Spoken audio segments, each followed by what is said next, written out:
Magandang umaga po sa ating lahat. Sa ang sulok man ng ating bansa, Luzon, Visayas, and Mindanao.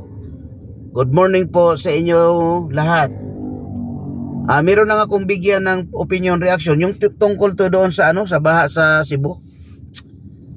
Napansin ko kasi ang unang dumating kasi doon si Senador Robin Padilla nung kasagsagan ng bagyo to nung baha. Sumunod si Senador Bongo, huli si Senador Bato de la Rosa. Hindi ko alam kung nandoon na siya, basta napansin ko siya yung unang yung huling nakita ko sa dumating doon sa mismong lugar na kung saan sinalanta ng baha. Ang hindi ko maintindihan, parang mabagal yung gobyerno natin. Mabagal masyado pagdating sa tulong Yung mabuti pa yung Tagalanao, dumating doon, naghatid ng relief goods, pati yung Davao. Tsaka yung iba, at tsaka special pa dito si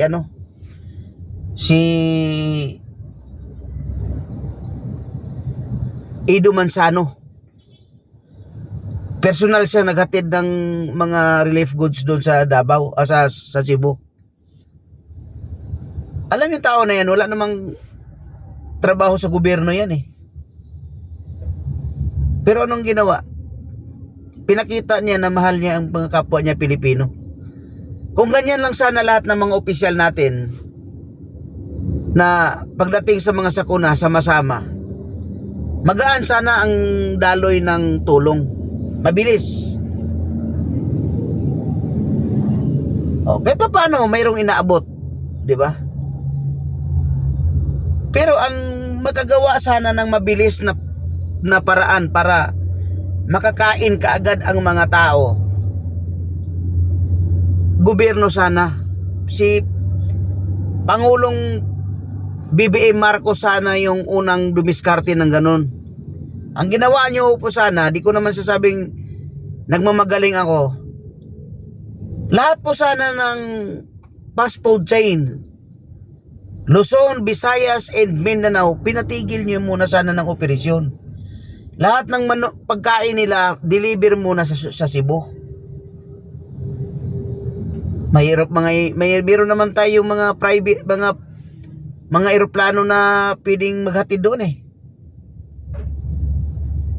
para ang mga tao makakain kaagad. Bibigyan ako, di ko naman minasama yung nagbigay ng dilata, kasi pwede naman kainin anytime yun. Ang akin lang sana, nung time ba na magdamag sila doon sa bubong ng bahay, wala namang pagkain doon sa bubong wala namang nag-aabot sa kanila ron. Kinabukasan, ganun din, nandoon pa habang nagpapahupa ng tubig ulan.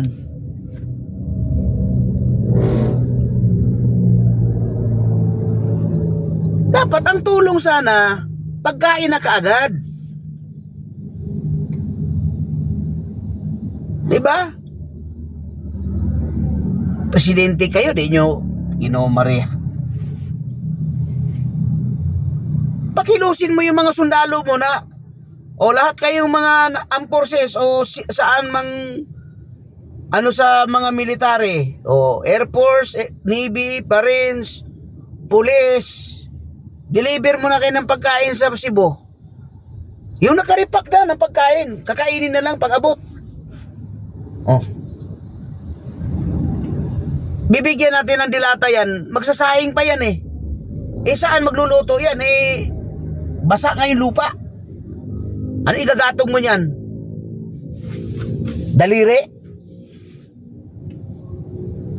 Kawala talaga kayong utak Hindi ko sinisisi yung nagbibigay ng dilata ng mga kasi talagang dapat yun talagang number one itutulong, kasi nga medyo pang may stock yun pero ang akin sana, yung gobyerno ba natin nagbigay ng instant tulong, yung mabilis ba, kagaya nung ginawa ni Senador Bato de la Rosa na nagluto ng isang kawang pagkain.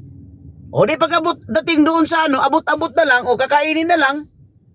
Yan ang military, yan ang sundalo, may laman ang ulo, mataas ang IQ. Di ba? Yung iba dyan, nagretiro na, lahat-lahat, general pa, nagpunta sa damuhan para maghanap ng, iwan ko ng utak na yung mayroon itong mga animal na to eh. Nakakagalit eh. Kasagsagan ng sakuna, kahit ano-anong mga pinagagawa. Di ba? Dapat ganun ang ginagawa nyo.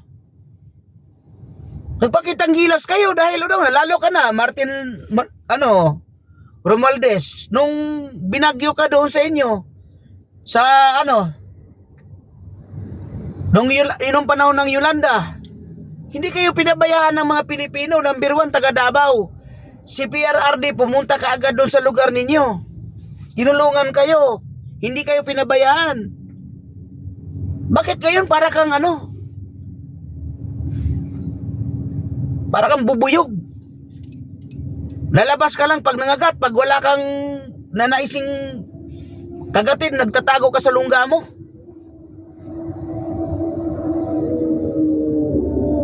Bisaya ka, di ba? Tumulong ka. Kasi nasa gobyerno ka nagtrabaho.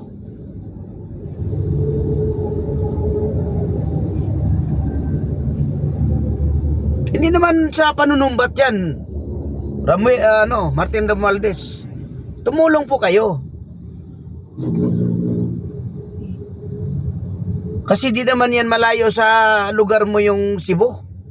Liti. Isa lang yan. Dugtong lang yan. Bakit yung Tagalanaw nakatawid ng Cebu? Ikaw, napakalapit mo lang. Hindi ka nakapag-deliver ng... Buti pa si saludo ako doon kay Ido Manzano. Kung tutuusin, walang pakialam yun dahil di naman yun nakatira sa Cebu. Pero tinan mo, tumulong doon, pumunta. Dapat ganun ang ginawa mo rin, Martin Romualdez.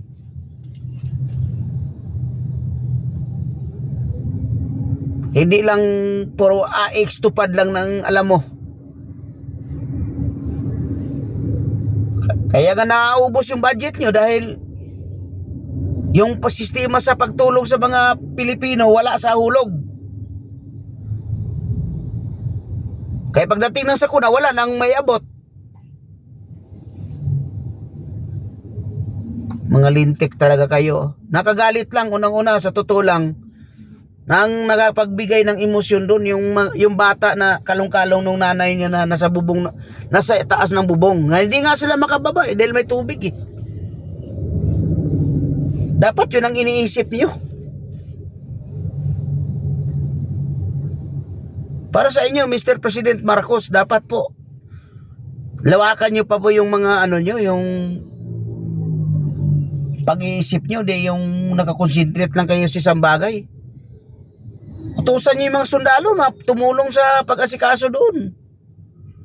Hindi yung maghahanda ng gira na wala namang gira. Para kayong sinaniba ng init eh. Hanggang dito na lang po, nakakasama lang talaga ng loob, sa totoo lang. Hanggang dito na lang po, magpahinga muna ako kasi pagod ako eh. Galing sa hanap buhay.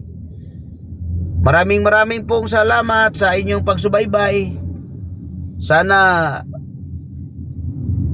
bigyan kayo ng magandang kalusugan, lalo sa taga Cebu. Magpakatatag po kayo, kayang-kaya natin yan. Basta wag lang panghinaan ng loob. Ngiti lang, sabay kilos. Okay, good luck, good night. Good morning pala, sorry.